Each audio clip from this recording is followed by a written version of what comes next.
Me llamo Laura y trabajo como camarera en un bar de la ciudad. Llevo casi 3 años en este trabajo y aunque normalmente disfruto mucho la rutina, tuve una experiencia que me cambió la vida para siempre. Esto ocurrió hace aproximadamente un año.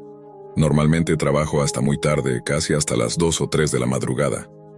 Una noche, mientras atendía la barra, noté que un hombre caminaba por la acera frente al bar. Se detuvo y comenzó a observarme fijamente a través del gran ventanal. Lo que me llamó la atención de inmediato fue que llevaba unas gafas de sol oscuras, a pesar de ser de noche, y un sombrero que cubría su rostro. Aunque al principio intenté ignorarlo, no podía sacarme esa imagen de la cabeza. El hombre permaneció allí varios minutos, observándome sin decir palabra, sin intentar entrar. Luego desapareció, pero regresó varias veces esa noche, y cada vez que lo veía, sentía que algo no estaba bien. Pasaron los días y la sensación de ser vigilada no me abandonó. Empecé a tomar precauciones, incluso cambié mis rutas a casa y pedí a algunos compañeros que me acompañaran.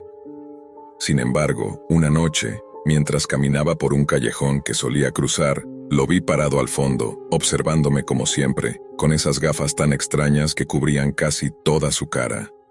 Lo más inquietante fue cuando descubrí que este extraño hombre parecía saber dónde vivía. Una noche, mientras me preparaba para dormir, lo vi parado en la acera frente a mi ventana, mirándome fijamente, como si supiera exactamente cuál era mi apartamento. Me sentí aterrada y paranoica. Conté todo a mis amigos, pero nadie podía identificar a ese hombre. Cuando la situación empeoró y el hombre comenzó a intentar entrar a mi casa, llamé a la policía.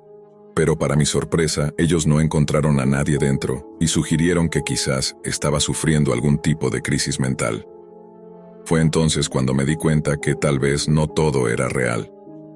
Investigando en la Deep Web, descubrí que muchas personas experimentan episodios similares y que podrían estar relacionados con trastornos psicológicos severos. Esto me llevó a buscar ayuda profesional. Después de aquella noche en que vi a ese hombre fuera de mi ventana, mi vida se volvió un caos. No solo tenía miedo de salir sola, sino que cada vez que encendía mi computadora, sentía que alguien me observaba también desde el mundo digital. Fue entonces cuando empecé a indagar más a fondo sobre la Deep Web. Había escuchado que era un lugar oscuro y peligroso, lleno de secretos que pocos se atreven a explorar. Empecé a leer foros y testimonios de personas que aseguraban haber tenido experiencias extrañas, parecidas a la mía, y muchas hablaban de usuarios que parecían estar conectados con ellas a un nivel casi sobrenatural. Una noche, decidí aventurarme a entrar en la Deep Web usando un navegador especializado.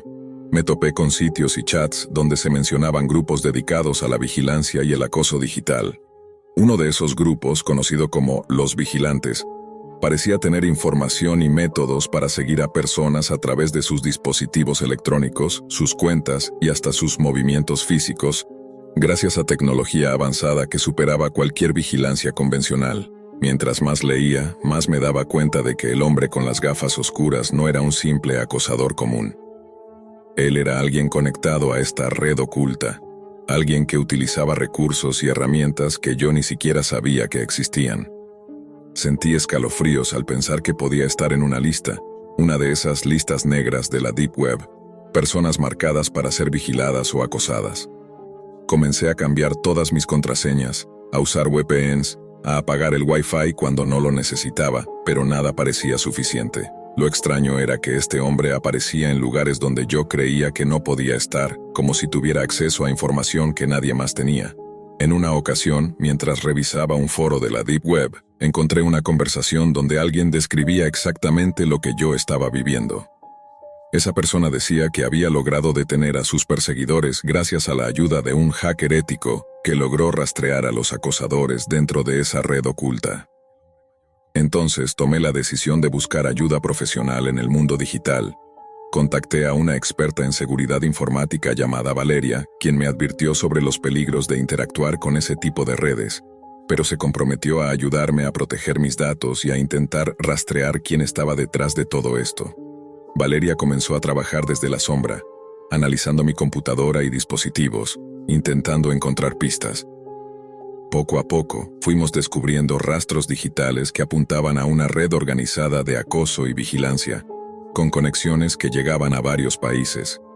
Mientras tanto, el acoso físico no cesaba.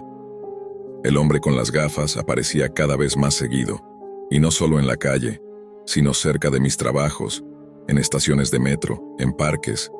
Parecía que me estaba siguiendo a todas partes. Una noche, cansada y desesperada, le envié un mensaje a Valeria pidiéndole ayuda urgente. Ella me respondió rápido, diciendo que había encontrado algo alarmante. Mi nombre y datos personales estaban en un foro secreto de la Deep Web dedicado a objetivos para este grupo de vigilancia. La situación se estaba volviendo insostenible y yo sentía que cada vez me hundía más en un pozo oscuro del que no podía salir. Valeria me explicó que lo que enfrentábamos no era solo un acosador común, sino una red sofisticada que operaba desde las sombras de la Deep Web. Estos vigilantes utilizaban técnicas de ingeniería social, malware avanzado y hasta inteligencia artificial para rastrear y controlar a sus víctimas. No se conformaban con el acoso físico, sino que iban mucho más allá, invadiendo la privacidad digital y sembrando miedo a niveles inimaginables. Empezó a monitorizar mi actividad digital y pronto me mostró las huellas que había encontrado. Accesos no autorizados a mis cuentas bancarias, mensajes borrados que aparecían como si alguien hubiera estado leyendo mis conversaciones, e incluso cámaras de seguridad en mi edificio que, misteriosamente, habían sido hackeadas para mostrar transmisiones en tiempo real a desconocidos. Esto es mucho más serio de lo que pensábamos, me dijo Valeria una noche, mientras revisábamos los datos en una sala llena de pantallas. No solo están vigilando, también pueden manipular sistemas a su antojo. Entre las investigaciones, Valeria me advirtió sobre la Darknet, que aunque a menudo se confunde con la Deep Web, en realidad es un submundo dentro de ella, un espacio donde las actividades ilegales prosperan sin control. En uno de sus mensajes cifrados, me envió un enlace a un foro exclusivo dentro de la Darknet, donde supuestamente se organizaban y discutían las operaciones de los vigilantes. Decidí entrar con Valeria en una sesión privada, usando todas las medidas de seguridad posibles, para tratar de entender qué clase de personas estaban detrás de esta red y por qué me habían marcado a mí. Al entrar, nos recibieron con nombres de usuario extraños, símbolos crípticos y conversaciones que parecían sacadas de una novela de espionaje. Había perfiles dedicados a la vigilancia, al robo de datos, y otros a la manipulación psicológica. Una sección entera estaba dedicada a objetivos, donde aparecían listas interminables de nombres, ubicaciones y descripciones breves de víctimas. Mi nombre estaba allí, destacado en rojo, con anotaciones que hablaban de seguimiento intensivo y objetivo de alto riesgo. Un escalofrío recorrió mi espalda al leer esas palabras. De repente, alguien me envió un mensaje privado. El texto era simple, pero contundente. Sabemos que estás aquí. Deja de buscar o sufrirás las consecuencias. No respondí. Valeria me dijo que ese mensaje era una señal clara de que habíamos llamado la atención de un grupo extremadamente peligroso. Conforme pasaban los días, el acoso se intensificó. Ya no era solo un hombre en la calle, sino que sentía la presencia de varias personas, de figuras anónimas que parecían moverse en las sombras a mi alrededor. Mis dispositivos a veces mostraban interferencias extrañas, y una noche al revisar la cámara de seguridad de mi casa, capté una silueta que desapareció antes de que pudiera hacer zoom. La paranoia comenzó a apoderarse de mí, y aunque Valeria me ayudaba a blindar mis sistemas, no podía protegerme del mundo físico. Una madrugada escuché un ruido fuerte en la puerta de mi apartamento. Me asomé por la mirilla y no vi a nadie, pero sobre la alfombra había un pequeño paquete. Lo tomé con miedo y lo abrí cuidadosamente. Dentro había una memoria USB con una nota que decía: "No confíes en nadie". Con el corazón acelerado la conecté a una computadora segura que tenía preparada Valeria. En la memoria había videos, fotos y documentos que mostraban actividades de vigilancia sobre mí desde meses atrás. Seguimientos, conversaciones grabadas, hasta imágenes de mi familia. Sentí que estaba atrapada en una red sin salida, donde cada movimiento estaba controlado. Decidí entonces que debía ir más allá. No podía seguir siendo una víctima pasiva. Con la ayuda de Valeria contacté a un grupo de hackers éticos especializados en desmantelar redes clandestinas en la Deep Web.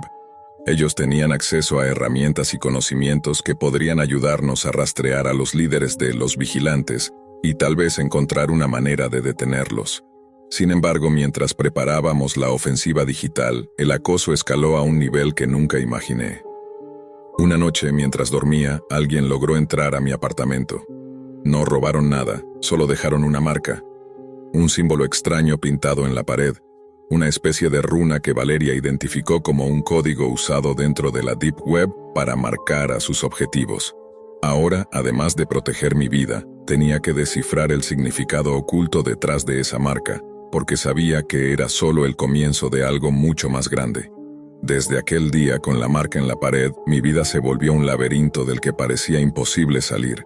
Valeria y yo pasábamos horas descifrando la simbología, buscando patrones en los datos que habíamos recolectado. Esa runa, que empezamos a llamar el signo, no solo era una amenaza, sino una especie de firma digital utilizada por los vigilantes para enviar mensajes codificados a sus propios miembros. Es una especie de código QR antiguo, me explicó Valeria. Los agentes usan símbolos como este para comunicar estados, ubicaciones o advertencias, pero nadie fuera del grupo puede interpretarlo, a menos que sepamos cómo funcionan sus algoritmos de cifrado. La complejidad técnica era brutal. La red de los vigilantes se había infiltrado en sistemas gubernamentales, empresas de telecomunicaciones y hasta en las redes privadas de seguridad. Cada intento nuestro de rastrear sus movimientos en la Deep Web terminaba en callejones sin salida o en trampas digitales que casi nos hicieron perder valiosa información. Una noche, después de una maratón de hacking ético junto a Valeria y el grupo de especialistas, apareció un mensaje encriptado en uno de los foros ocultos de la Deep Web. Era un desafío directo para nosotros. Decía: si quieres conocer la verdad, sigue el rastro de la sombra. Pero cuidado, porque la sombra no solo observa, también devora. Con ayuda de los hackers, comenzamos a investigar esa sombra. Era un alias usado por un supuesto informante que aseguraba tener pruebas sobre los verdaderos jefes detrás de la red de vigilancia. Durante semanas rastreamos mensajes, analizamos metadatos y cruzamos información. Cada pista nos llevó más profundo en la Deep Web, un territorio peligroso donde la información era la moneda más valiosa y la mentira el arma más común.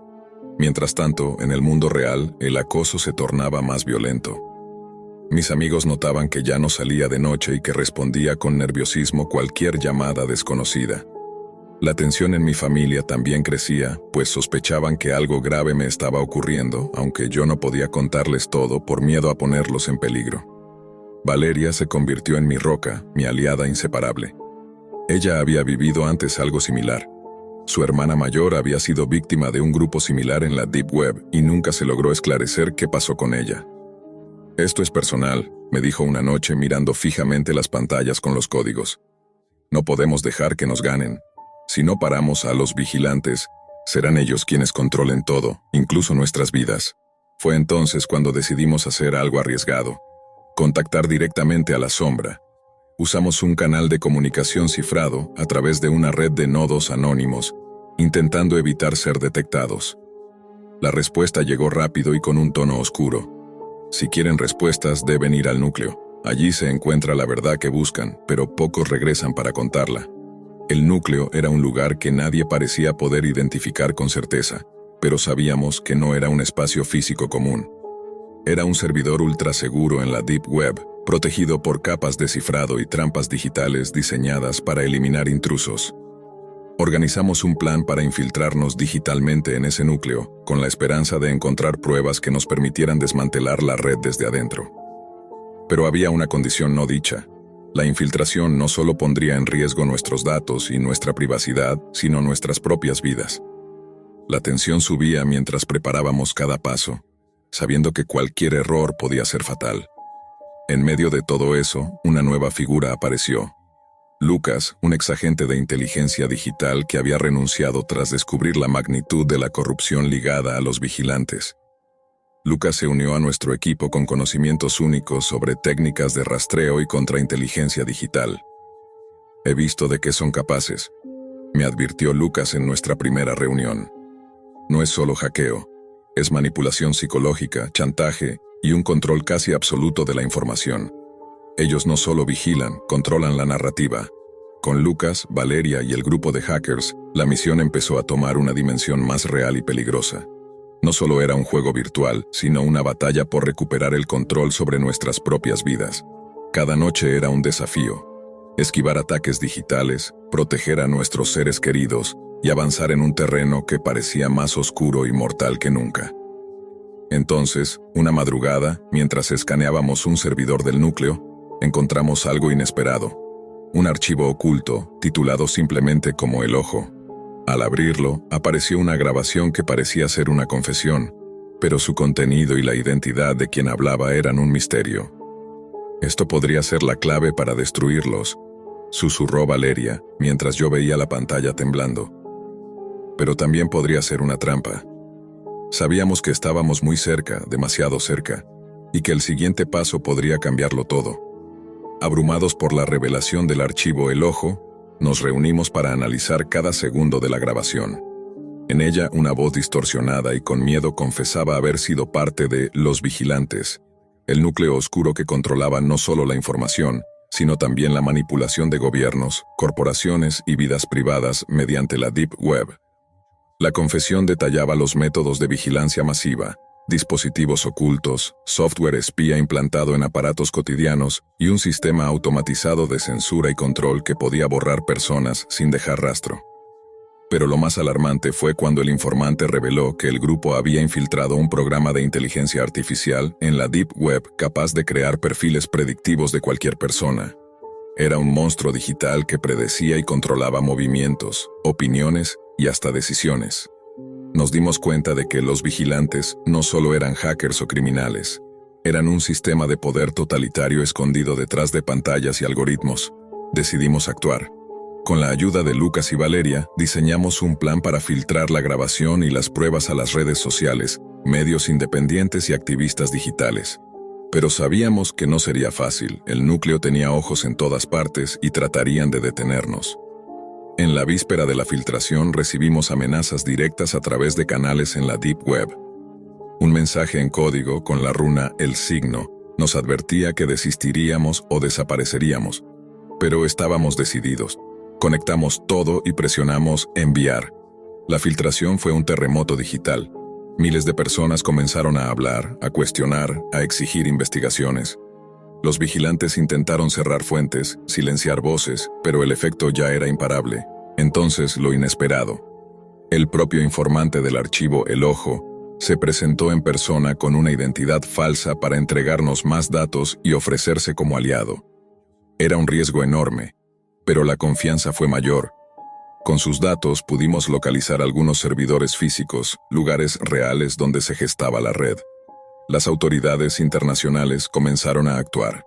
Finalmente, la red fue desmantelada en una operación conjunta y secreta que mantuvo en vilo al mundo digital y real. Valeria, Lucas y yo vimos cómo, poco a poco, la sombra de Los Vigilantes se desvanecía. Pero también comprendimos que la lucha por la privacidad y la libertad digital nunca termina. En el último mensaje que recibí en la Deep Web, el informante escribió: «Cuando creas que ganaste, recuerda que la sombra siempre vuelve. Solo los que saben mirar en la oscuridad pueden seguir caminando». Durante la primera semana y media en mi nuevo trabajo, estuve asignado principalmente a turnos diurnos. Pero todo cambió cuando el dueño decidió que el negocio funcionaría las 24 horas del día, todos los días de la semana. Tuve suerte, porque me tocaría cubrir 3 de esos 4 turnos por semana. La siguiente semana comencé mi primer turno nocturno. El conductor asignado solía estar fuera toda la noche buscando pasajeros, lo que significaba que la mayor parte del tiempo estaría solo en la oficina. No me preocupaba, ya que antes había trabajado en una cafetería abierta toda la noche y estaba acostumbrado a horarios así. Además, esa noche era mitad de semana, por lo que el movimiento era tranquilo. Lo mejor del turno era que mi jefe me permitía usar internet para jugar videojuegos en mi portátil desde la oficina. Desde mi escritorio tenía buena vista de la entrada principal, parte de la recepción y las ventanas frontales, lo que me permitía estar atento a cualquier cosa extraña. Además, el timbre de la puerta siempre me avisaba cuando llegaba un cliente, para no perder la concentración en el juego. Esa noche trabajaba con un taxista llamado Hugo. Era un hombre grande, de unos 1,90 metros y más de 130 kilos, pero con problemas graves de salud que hacían que sus movimientos fueran lentos y dolorosos. No era alguien que pudiera defenderse fácilmente en una situación peligrosa.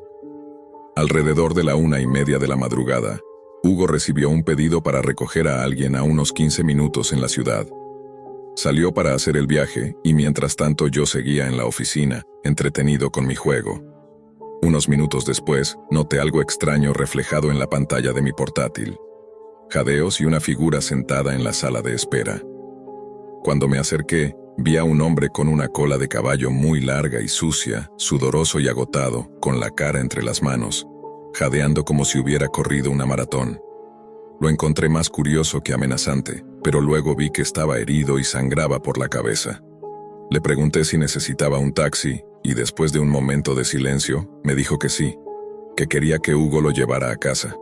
Su actitud comenzó a ponerse extraña, repitiendo una y otra vez que no había matado a nadie y que no quería que llamara a la policía. Mientras hablaba, mi mano no se alejaba del teléfono, lista para actuar si algo sucedía. Decidí quedarme fuera de la oficina para poder verlo mejor a través de los ventanales grandes y estar seguro de que no pasaría nada. El hombre estaba ensangrentado en la cabeza, el hombro y la rodilla. Intenté ofrecerle ayuda médica, pero insistía en que no necesitaba nada y que solo quería llegar a casa. En la conversación salió a relucir algo inquietante. Este hombre estaba relacionado con un incidente grave que la policía había estado investigando esa misma noche. Al parecer, se había escapado de una pelea violenta que parecía tener conexión con actividades clandestinas que podrían estar relacionadas con información que circula en la Deep Web. Algo que poco a poco comenzaba a entender cómo influía en el entorno de la ciudad. Mientras el hombre seguía insistiendo en que no había hecho nada malo y que no necesitaba la policía, empecé a sospechar que la situación era más compleja de lo que parecía. No solo estaba huyendo de algo, sino que parecía atormentado por lo que había sucedido. En ese momento, por radio recibí la noticia de que Hugo estaba a solo un par de minutos de regreso, listo para llevar al pasajero. Yo mantenía el teléfono en la mano, preparado para llamar a emergencias si la situación se complicaba. Lo que no sabía aún era que este hombre, cuyo nombre era Lucas, tenía un pasado oscuro que iba mucho más allá de una simple pelea. Sus acciones parecían estar ligadas a un entramado de violencia y secretos que circulaban en la Deep Web, ese mundo oculto de Internet donde se negocian y ocultan todo tipo de informaciones ilícitas y peligrosas. La policía había estado tras él toda la noche, rastreando cada movimiento. La violencia en la ciudad había aumentado en las últimas semanas, y muchos incidentes parecían conectados con datos que habían sido filtrados o expuestos en la Deep Web, poniendo en riesgo a más de uno. Cuando finalmente Hugo llegó, Lucas subió al taxi sin decir mucho más. A pesar de todo, yo sentí un alivio momentáneo, pero sabía que esto solo era el principio de algo mucho más grande y oscuro. Después de que Lucas se fue en el taxi, decidí hacer algo que normalmente no haría. Llamé a la policía para informar todo lo que había pasado. Les di la descripción del hombre y el destino al que se dirigía. A los pocos minutos, recibí noticias de que la policía había detenido el taxi y arrestado a Lucas en su casa.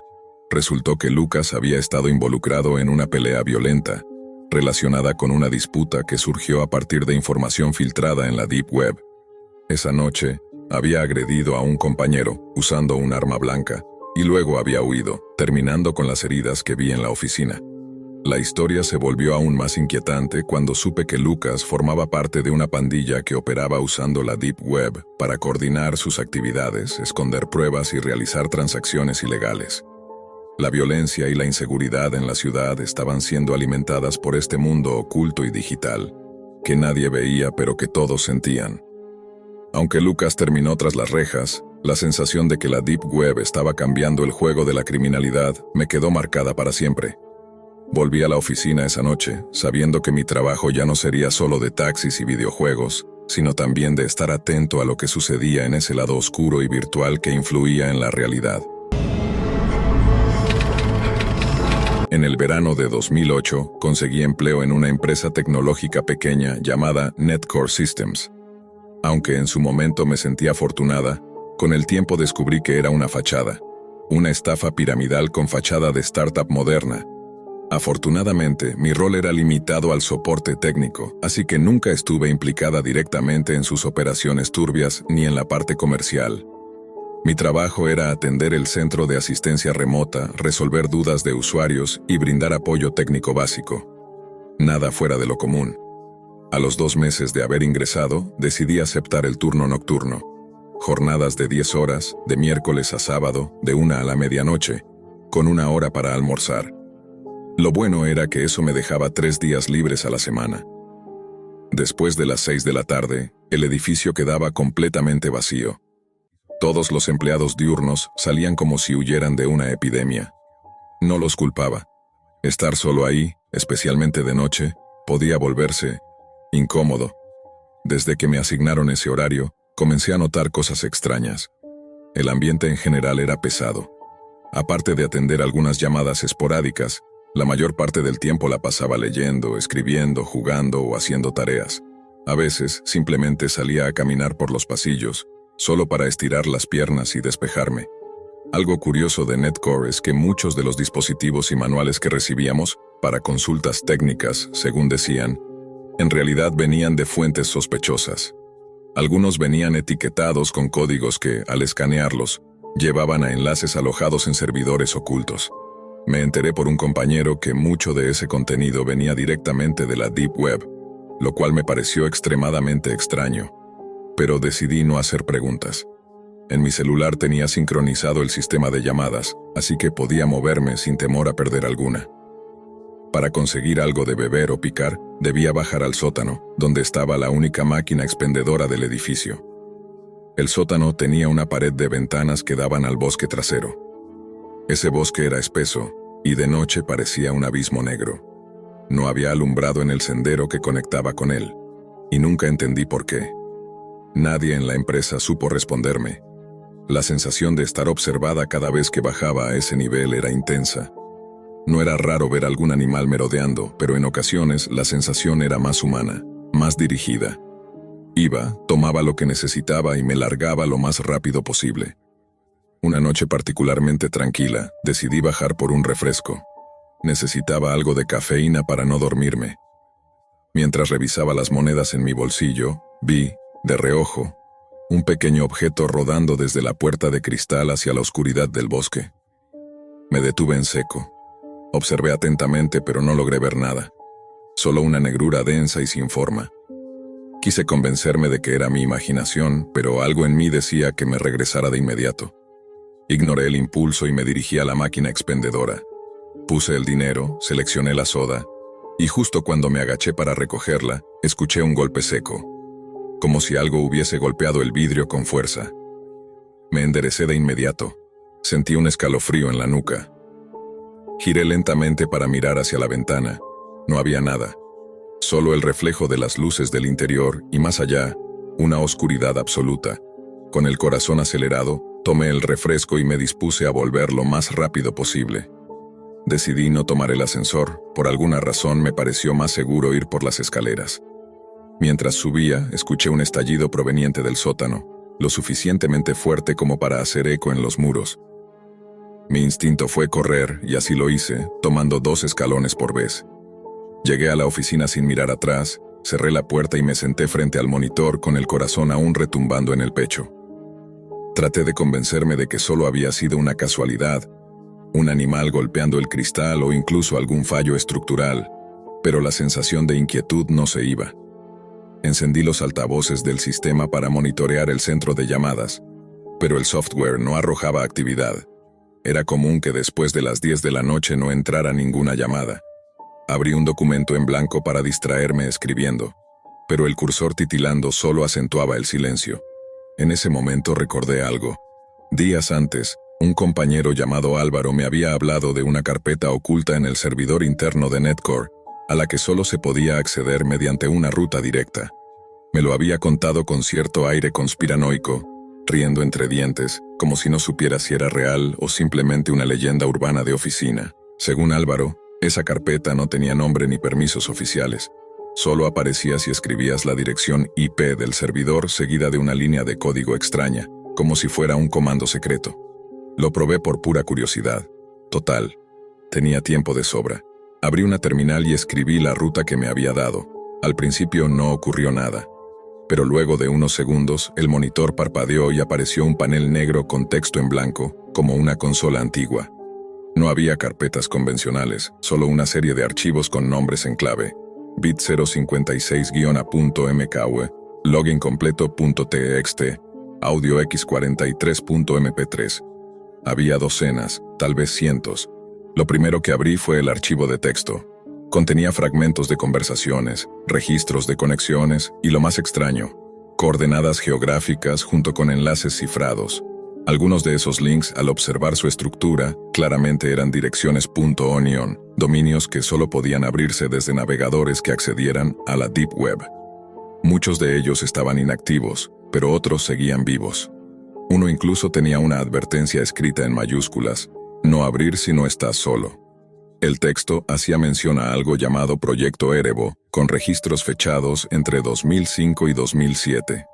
Supuestamente se trataba de una investigación interna sobre patrones de comportamiento en usuarios de foros ocultos, algunos de los cuales estaban vinculados a contenido ilegal. Había descripciones breves, capturas desenfocadas y fragmentos de conversaciones interceptadas. Todo parecía increíblemente turbio. Pasé al archivo de audio. Al reproducirlo, una voz distorsionada, como filtrada por algún modulador, recitaba una secuencia de palabras sin sentido aparente.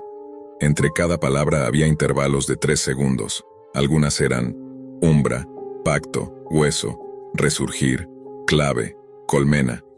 Era como una letanía, no entendía nada. Lo más perturbador fue el video. Abrí uno al azar.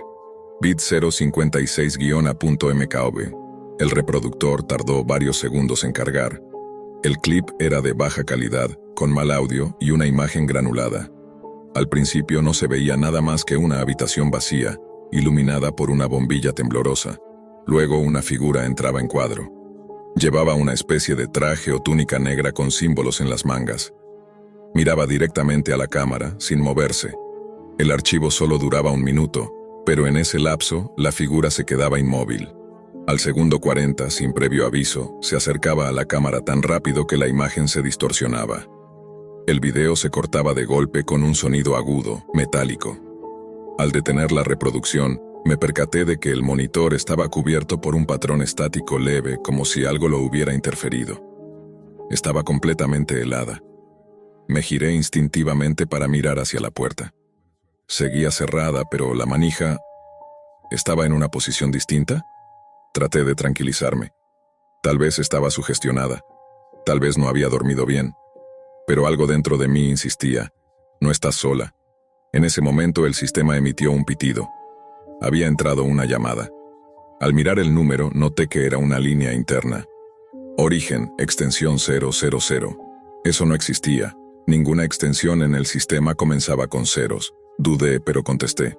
«¿Hola?», dije intentando sonar firme. Silencio. «Centro de soporte Netcore, ¿en qué puedo ayudarle?». Más silencio. Pero en el fondo, apenas perceptible, se escuchaba el mismo patrón del audio que había reproducido antes. Una voz repitiendo palabras sin sentido. Las mismas palabras. La misma voz. Colgué de inmediato. Apagué los altavoces, cerré la terminal y reinicié la computadora. Nada más pasó esa noche. No volví al sótano. Me quedé sentada, inmóvil, observando la puerta, temiendo que la manija volviera a girar por sí sola. A la mañana siguiente, decidí hablar con Álvaro. No quería parecer paranoica, pero necesitaba respuestas. Le conté lo que había encontrado y su rostro cambió por completo. Se puso pálido. «No debiste abrir esa carpeta», dijo en voz baja. «¿No sabes que eso está vinculado al Blackgate Protocol?». «¿Qué es eso?», pregunté. «Es un proyecto que escapó del control de la empresa. Información que alguien filtró desde la Deep Web, pero no es solo contenido prohibido, hay algo más. Algunos creen que los archivos no solo muestran cosas, también pueden activarlas». Lo miré en silencio. Él continuó. «Una vez que los ves, una parte de ti queda marcada. Hay algo que se conecta contigo a través del código. No lo entiendes ahora, pero si sigues viendo esos videos, si escuchas más de esas voces, vas a empezar a verlo. Primero en los reflejos, después en los sueños. Y finalmente, en los lugares donde debería haber silencio. Después de hablar con Álvaro, algo dentro de mí se quebró. Ya no podía concentrarme en el trabajo. Dormía mal, soñaba con esa figura de túnica negra, con palabras que no entendía pero que despertaban algo ancestral en el fondo de mi mente. Cada vez que cerraba los ojos, esa voz volvía. Umbra, pacto, colmena. Pasaron 3 días en los que evité el sótano hasta que recibí un correo sin remitente. Solo decía: si ya viste, no puedes desver. Si escuchaste, no puedes desoír. No se trata de ti, se trata de lo que te usará. Y al final, un enlace Punonion, accesible solo mediante Tor. No quería abrirlo, pero lo hice. El sitio estaba vacío, salvo por una imagen pixelada de una mariposa con las alas cubiertas de símbolos y una línea que decía: bienvenida al nido. Debajo un botón: iniciar descenso. Al dar clic, la pantalla se tornó negra. Luego comenzó una transmisión en vivo, pero no de mí. Era mi oficina, en tiempo real. El ángulo de la cámara era imposible, desde un rincón del techo, donde no había ningún dispositivo. Lo más perturbador era que yo no estaba sola en la imagen. Detrás de mí, apenas perceptible, se dibujaba la silueta oscura de alguien, o algo. Me giré, con el corazón en la boca. No había nadie. Pero al volver a ver la pantalla, la figura había avanzado un paso hacia donde yo estaba. Apagué el monitor de golpe. Esa noche tomé la decisión de dejar el trabajo. No podía seguir así. Pero antes de renunciar, tenía que intentar entender qué demonios había pasado. Busqué a Álvaro una última vez, pero me dijeron que había sido suspendido por uso indebido del sistema. Nadie más hablaba del tema. Como si supieran y prefirieran callar. Volví al sótano por última vez. Llevaba una linterna, una USB cifrada y la convicción de que tenía que obtener una copia del archivo logincompleto.txt y del video. Si esto se iba a volver mi condena, al menos quería pruebas. Conecté la USB, copié todo el contenido de la carpeta secreta y me preparé para irme. Pero al cerrar la terminal apareció un mensaje que no escribí. El umbral está abierto. En ese instante la computadora explotó en interferencias. Las luces comenzaron a parpadear y un zumbido ensordecedor llenó la habitación. De entre las sombras emergió la figura, la misma del video, con la túnica negra, su rostro una distorsión de rostros anteriores, como si fuera un archivo corrupto que intentara tomar forma física. Corrí. Subí las escaleras, dejé caer la linterna. Atrás de mí, la puerta del sótano se cerró sola con un golpe sordo. Pero logré salir del edificio. Desde entonces me mudé a otra ciudad, cambié mi nombre, quemé la USB, pero nada cambió. A veces, cuando apago la luz de mi cuarto, veo un reflejo donde no debería haberlo. A veces, la pantalla de mi teléfono se enciende sola, mostrando mariposas que parpadean entre líneas de código. A veces, escucho esa voz en la radio, aunque la radio esté apagada. Sé que algo me marcó, que el proyecto Erebo no era solo una serie de archivos perdidos en la Deep Web. Era una puerta, un ritual digital, un vector. Y sé que no fui la única, porque cada tanto recibo mensajes de desconocidos desde foros en la red oscura diciendo: también vi el video, también escuché, ¿te está siguiendo a ti también? Y siempre al final del mensaje hay una firma: nos vemos en el nido. Como especialista en tecnología con más de 10 años de experiencia, siempre he creído que en nuestro campo las oportunidades están a la vuelta de la esquina. He cambiado de trabajo cada 2 o 3 años, siempre buscando mejorar y crecer profesionalmente. Me esfuerzo constantemente por mantenerme actualizado, explorando nuevas tendencias y herramientas, incluso adentrándome en áreas como la Deep Web para entender mejor los riesgos y posibilidades que existen en el mundo digital oculto. Este año conseguí un puesto en una de las empresas más reconocidas del país, y con mi trayectoria, la contratación fue casi inmediata. Empezar en un nuevo entorno siempre es emocionante, gente nueva, retos diferentes y una atmósfera fresca. Sin embargo, desde mi primer día noté algo extraño. Cada empleado, sin excepción, desde los ingenieros hasta el personal de limpieza, salía de la oficina puntualmente a las 5 de la tarde, ni un minuto más. No importaba si había trabajo urgente, alguna auditoría próxima o tareas pendientes. Todos cerraban sus equipos y se retiraban como si una regla invisible los persiguiera. Al principio pensé que la empresa simplemente respetaba el equilibrio entre vida y trabajo, pero esa rigidez me parecía inusual para un sector como el nuestro, donde las horas extra suelen ser parte de la rutina. Con el paso de los meses, esa sensación extraña creció. Intenté preguntar a mis colegas, pero todos respondían que la compañía valoraba el tiempo personal y no esperaba que nadie se quedara más allá del horario. Incluso mi jefe insistía en lo mismo. Pero cualquier profesional de TI sabe que, en nuestro mundo, las horas extras no solo son comunes, sino necesarias para cumplir con los plazos. Decidí entonces indagar un poco más. Contacté a alguien que trabajaba en otra sede de la misma empresa a través de LinkedIn. Para mi sorpresa, me contó que allá nadie seguía esa política. Las horas extra eran habituales y no existía ningún impedimento para quedarse a terminar el trabajo. Esto me llevó a comprender que la estricta norma de salir a las 5 en punto no era una regla corporativa, sino una peculiaridad exclusiva de la sucursal donde yo estaba. Para muchos, parecería un privilegio no tener que hacer horas extra, pero la realidad era otra. La jornada de 8 horas nunca era suficiente, y la acumulación constante de tareas nos mantenía atrapados en un ciclo interminable de retrasos. Como gerente de proyectos, odiaba dejar trabajo pendiente, pero parecía inevitable. Una tarde decidí romper la norma. Planeé quedarme hasta más tarde para adelantar los proyectos y evitar futuros dolores de cabeza. Cuando les propuse a mis compañeros quedarnos un rato más, la reacción fue más que extraña. Parecía que mi idea los asustaba. Ignoré sus miradas y me quedé solo, dispuesto a demostrar que podía cumplir con el trabajo a tiempo. Pero lo que ocurrió esa noche cambió todo. A eso de las 8 de la noche, cuando la oficina estaba casi desierta, el silencio era absoluto. Sin interrupciones ni distracciones, finalmente podía concentrarme y avanzar sin prisa. Pedí a algunos compañeros que me enviaran por correo los recursos necesarios y me sumergí en el trabajo. Por primera vez desde que llegué, sentí que tenía el control, pero después de un par de horas, el cansancio empezó a notarse en mi espalda y articulaciones. Decidí levantarme y dar un pequeño paseo para estirar las piernas. Mientras caminaba hacia la cocina, escuché un ruido extraño proveniente del área del despacho del director. Al principio no le presté atención, pero segundos después, el sonido de papeles cayendo se repitió. Me acerqué con cautela. Al abrir la puerta entreabierta vi que varios documentos estaban esparcidos por el suelo, como si alguien, o algo, los hubiera tirado con fuerza. Ordené los papeles, pero en cuanto me di la vuelta, escuché el estrépito otra vez. No había explicación lógica.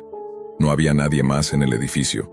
Recordé entonces que, durante mi investigación para esta empresa, había explorado algunos foros en la Deep Web donde usuarios hablaban de oficinas malditas o embrujadas digitalmente, lugares donde las energías se mezclaban con datos oscuros y secretos empresariales ocultos. Pensé que quizá, sin saberlo, había entrado en uno de esos espacios. Mientras terminaba de ordenar los papeles, el dispensador de agua se apagó de repente. Me giré rápido, pero no vi a nadie. La oficina estaba vacía, excepto por mí. Llamé en voz alta. ¿Hay alguien ahí? Pero solo recibí el eco de mi propia voz. De repente, las luces comenzaron a parpadear en los pasillos y sentí una presencia detrás de mí. Me di vuelta bruscamente y no había nadie. El miedo empezó a apoderarse de mí. No era solo agotamiento. Había algo raro, sobrenatural, que no podía explicar. Quise seguir trabajando para ignorar lo que estaba pasando, pero en ese momento, las luces del frente se apagaron por completo, sumergiendo la oficina en una oscuridad inquietante. En la oscuridad, traté de mantener la calma, recordando que tenía el teléfono móvil, aunque lo había dejado en mi escritorio. Busqué a tientas el interruptor, pero antes de que pudiera encender las luces, escuché un sonido detrás de mí, algo como un susurro mezclado con el roce de papeles. Avancé lentamente hacia mi escritorio, con el corazón latiendo aceleradamente. Cuando llegué, las luces parpadearon y se encendieron momentáneamente, revelando una figura sentada en uno de los cubículos, de espaldas a mí.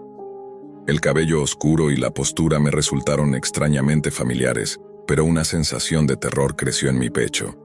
Me acerqué con cautela y, con la mano temblorosa, toqué el hombro de aquella persona.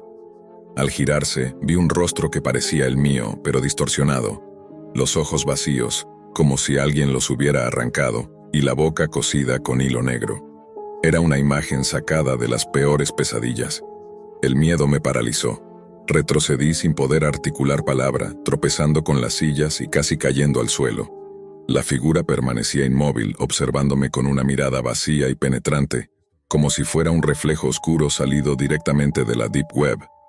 Un mundo oculto donde los datos y las sombras se mezclan en un juego peligroso. Finalmente, logré escapar por la puerta trasera, corriendo sin mirar atrás.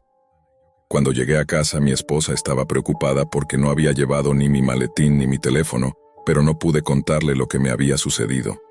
Estaba demasiado perturbado para hablar. Pasaron los días y en la oficina todos parecían guardar un silencio cómplice, como si supieran algo que yo no podía contar. Nadie mencionaba las horas extras ni los sucesos extraños, y yo decidí seguir la corriente, evitando hablar del tema. Empecé a salir puntualmente a las 5 en punto, igual que los demás, aunque me costara dejar trabajo pendiente. Un año después, llegó una nueva empleada llena de entusiasmo. Como yo antes, quiso quedarse más tiempo para avanzar en los proyectos. Pero cuando habló de hacer horas extras, la atmósfera cambió. Vi en sus ojos ese mismo miedo contenido que había sentido yo, y supe que algo oscuro rondaba aquella sucursal. Lo que nadie decía era que esa oficina no solo estaba marcada por una extraña política laboral. En algún rincón oculto de la red interna, accesible solo desde ciertos terminales, había una puerta a la Deep Web, donde circulaban secretos que nadie debía conocer, archivos que podían corromper la mente y las almas. La leyenda entre los empleados era que quien intentara ir más allá del horario, tratara de descubrir o cuestionar esos secretos digitales, terminaba enfrentándose a su propio reflejo, una versión oscura y mutilada que los condenaba a desaparecer de la vida diaria. Así que ahora sé que no es solo una cuestión de horarios o eficiencia, es una advertencia, una barrera entre el mundo visible y ese abismo invisible de datos y sombras que acecha en la Deep Web. Y, aunque nunca lo reconozcan, todos los que trabajan allí están atrapados en ese equilibrio frágil, donde el reloj marca más que el tiempo. Marca la frontera entre lo real y lo oscuro. Esto ocurrió cuando tenía apenas 20 años, antes de comenzar la universidad. Era el otoño de 1992 y en ese entonces trabajaba en una planta de procesamiento de polímeros en el área de embalaje y distribución. Hacía turnos de noche y, para variar, era la única mujer en toda la sección. Al principio, mis colegas hombres no estaban muy convencidos de que yo pudiera con la carga.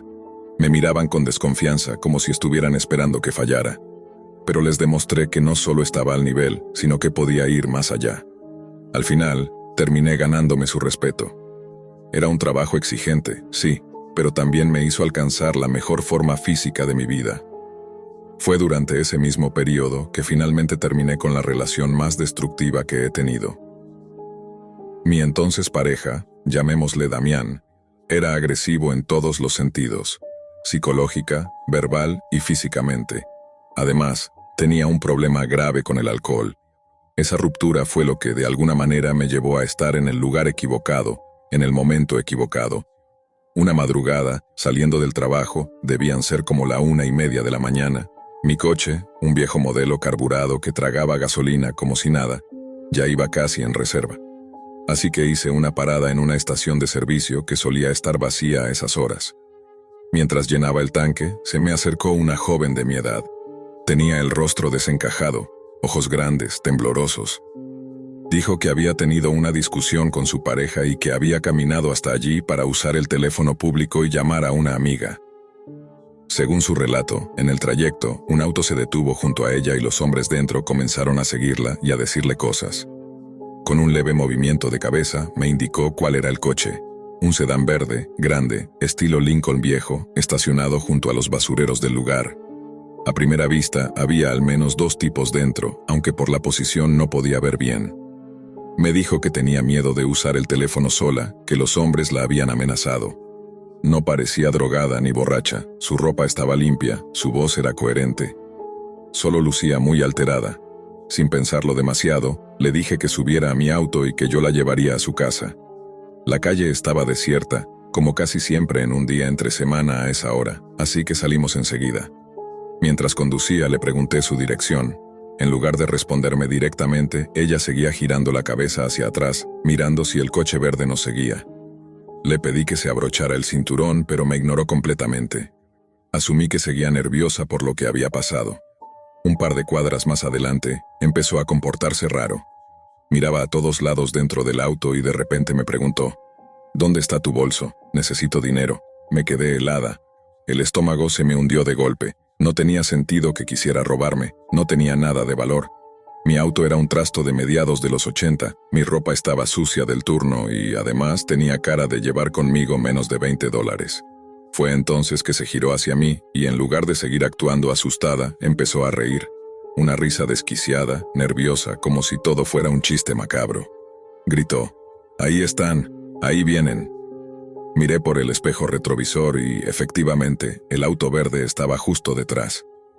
La chica, ahora claramente fuera de sí, buscaba algo en mi guantera, en los asientos traseros, y comenzó a contarme, como si fuera parte de una historia que leyó en algún rincón sórdido de la Deep Web, todo lo que esos tipos pensaban hacerme si me alcanzaban.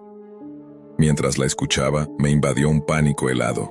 Las palabras que salían de su boca eran grotescas. Describía sin filtros lo que esos hombres, según ella, querían hacerme. Era como si estuviera recitando algún relato enfermizo que uno encontraría en un foro retorcido de la Deep Web, donde se comparten historias que nadie en su sano juicio debería leer. Y lo peor, hablaba con una mezcla de entusiasmo y desprecio, como si disfrutara verme aterrada. Mi cerebro se activó. Sabía que había cometido un error gravísimo. En lugar de ayudar a alguien, me había metido en la boca del lobo por confiar en lo que parecía una víctima. En ese instante, 1000 cosas pasaron por mi cabeza. ¿Por qué no la dejé usar el teléfono y ya? ¿Por qué no llamé a la policía desde la estación? ¿Por qué demonios confié en ella? Pero ya era tarde para eso. Tenía que pensar rápido. Entonces, noté 3 cosas al mismo tiempo. 1. Estaba a punto de llegar a una intersección con tráfico en ambos lados y la luz estaba por cambiar a rojo. 2. En el compartimiento de la puerta del conductor tenía mi cúter de trabajo, uno de esos pesados, metálicos, que siempre llevaba para abrir cajas. 3. Y lo más importante, la mujer aún no se había abrochado el cinturón de seguridad.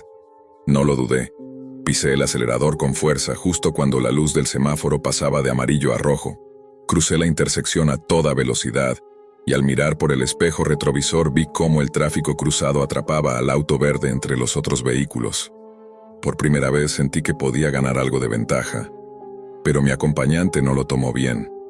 Pasó de reírse a gritarme groserías, a decirme que me detuviera, que estaba loca. Sus uñas se aferraban al tablero mientras yo seguía acelerando. Claro, lo que no se imaginaba era que yo también podía perder el control. Si pensaba que podía tenderme una trampa, arrastrarme hasta sus amigos y dejarme a merced de sus intenciones sádicas, estaba muy equivocada. Grité algo que ni siquiera recuerdo con claridad y presioné los frenos con todas mis fuerzas. El resultado fue brutal. La mujer salió disparada hacia el tablero y luego contra el parabrisas, con un golpe seco que retumbó en todo el coche. Rebotó contra el asiento como un muñeco de trapo. Fue un momento tan repentino, tan visceral, que solo pude quedarme mirando cómo se retorcía, aturdida. Sin pensarlo, solté mi cinturón de seguridad, abrí el compartimiento lateral y saqué el cúter. Se lo puse a escasos centímetros del rostro y le grité con una furia que no sabía que tenía: «¡Te largas! ¡Ahora mismo! ¡O te corto la cara y te hago tragar los pedazos!». No recuerdo exactamente qué dije. Todo salió como una descarga de rabia y miedo mezclados. Mis manos temblaban pero no dudaban. El filo del cúter estaba tan cerca de su piel que podía oler el metal oxidado. Ella cambió en segundos. Ya no era la que controlaba la situación, ahora estaba asustada, gimiendo, tratando de encontrar la manija de la puerta a tientas. Aún aturdida por el golpe, logró abrirla. Pero no se movía con suficiente rapidez, así que empecé a empujarla con fuerza, con golpes desesperados hasta que cayó fuera del coche, rodando hacia la acera. Sabía que los del coche verde no podían estar lejos. Apenas ella cayó a la acera, pisé el acelerador con la puerta del copiloto aún abierta. El coche rechinó con fuerza mientras giraba en la primera esquina que encontré. Di un par de vueltas más por calles secundarias, sin mirar atrás. rezando para que el auto verde no hubiera logrado seguirme. El corazón me retumbaba en el pecho como un tambor de guerra. Solo después de 3 o 4 giros me atreví a detenerme un momento para cerrar la maldita puerta que seguía abierta. La cerré de un portazo y sin respirar, retomé el camino. Crucé la ciudad de lado a lado hasta tomar la autopista. A esa hora la carretera estaba casi vacía, pero mis ojos iban constantemente del frente al retrovisor, convencida de que en cualquier momento ese auto color vómito metálico aparecería detrás de mí, como una pesadilla salida de algún rincón maldito de la Deep Web. No podía evitar imaginar que esa mujer no era solo una oportunista. Empecé a pensar que todo el encuentro había sido algo mucho más oscuro, algo planificado. No era solo una emboscada improvisada. Era algo que parecía sacado de los foros más retorcidos que había leído alguna vez por morbo en la universidad. Sitios donde gente real, o eso decían, compartía historias de secuestros simulados, de engaños tramados con precisión para entregar a las víctimas como mercancía. Y esa palabra me golpeó como una bofetada. Mercancía. Así me habían visto. No como una persona, no como una mujer que salía de trabajar de madrugada con las manos llenas de callos y el alma apenas reparándose de una relación destructiva. Me habían cazado como a un objeto. Estuve 10 minutos sobre el asfalto, a alta velocidad, sin saber si llorar o gritar. Cuando el temblor se volvió incontrolable, frené al costado de la autopista. Apagué el coche. Respiré, pero no funcionaba. Todo mi cuerpo estaba al borde del colapso. La adrenalina era tanta que sentía que mis músculos podían romperse desde adentro. Cuando por fin reuní el valor para volver al volante, conduje directo a casa. Llegué al departamento donde vivía temporalmente con mi hermana, todavía sacudida. Apenas crucé la puerta, me derrumbé. Ella se levantó de inmediato, me vio temblando, con las manos sucias de sangre seca, no sabía si era de ella o mía, y los ojos desencajados. Me envolvió en un abrazo tan fuerte que me hizo sentir, por fin, segura. Pero mientras lo hacía, también empezó a gritarme entre lágrimas. Me reprochó todo. Que cómo se me ocurría recoger a una desconocida a esa hora, que si me quería morir, que si no había aprendido nada del infierno del que acababa de salir con mi ex. Y tenía razón. Pero en ese momento solo necesitaba que me abrazaran y me creyeran. Pasaron los días y no supe nada más de aquella mujer ni del auto verde. No vi noticias al respecto, ni apareció nada en los periódicos locales. No sé si la policía llegó a involucrarse. Parte de mí cree que ni siquiera lo habrían tomado en serio. Pero lo que nunca pude sacarme de la cabeza fue el momento en que ella, justo antes de subirse a mi auto, me miró como si ya supiera que yo iba a caer. Como si mi destino ya estuviera escrito en algún rincón podrido de la Deep Web, donde mujeres como yo eran solo datos en una lista, coordenadas en una red de intercambio siniestro que opera sin reglas, sin fronteras, sin ley. Desde aquella noche, no volví a confiar a ciegas. Aprendí que incluso las heridas abiertas por relaciones pasadas pueden volverse trampas que nos llevan a tomar decisiones peligrosas y que a veces el infierno no está en el pasado, sino esperando en una estación de servicio, disfrazado de alguien que parece necesitar ayuda.